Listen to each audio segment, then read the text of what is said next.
президенти Русия Владимир Путин мегӯяд мунтазири сафар ба Душанбе ва дидору гуфтугӯҳо бо раҳбари Тоҷикистон аст.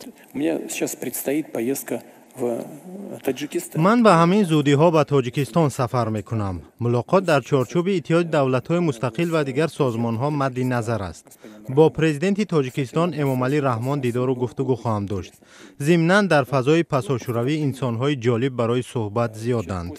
وقتی اسلامی‌های تندگرا قدرت را به دست آوردند، پرزیدنت کنونی تاجیکستان جناب رحمان автомат در دست به پایتخت کشور خود شهر دوشنبه وارد شد. میفهمید حاضر او در آنجا یک نظم برپا کرده است.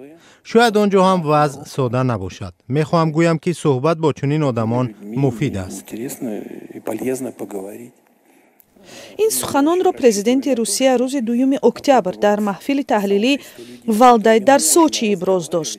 Паёми Путин ва ҷавобҳои ӯ ба иштирокчиёни нишасти Валдай тахминан 4 соат идома карда, муносибатҳои Русия бо Иёлоти Муттаҳидаи Амрико, Иттиҳоди Аврупо, мамолики Осиё ва Африқо, ҷанги Украина, сабқати таслиҳотӣ ва мавзӯъҳои дигарро дар бар гирифт. Путин умед дорад ки равобити кишвараш бо Иёлоти Муттаҳидаи Амрико пурра барқарор мешавад.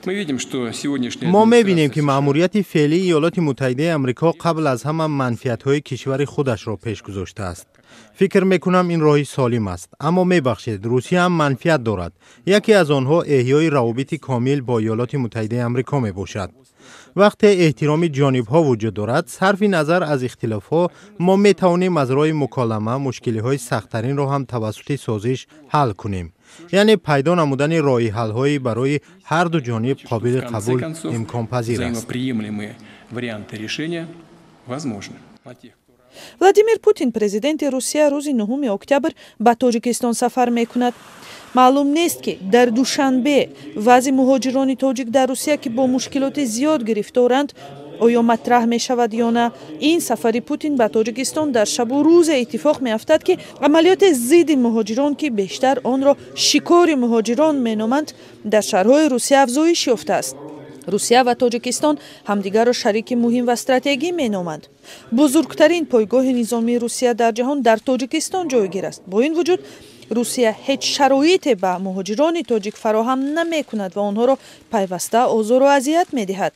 Мақомоти тоҷик моҳи август гуфтанд ки соли гузашта Русия беш аз 30 000 муҳоҷири тоҷикистониро аз ин кишвар ихроҷ кард. Дар Русия ҳудуди 1 миллион муҳоҷири тоҷик кору зиндагӣ мекард, вале маълум нест ки дар 2 соли ахир ки фишорҳо шадидтар шуданд, чӣ теъдоде аз онҳо ихроҷ шуданд.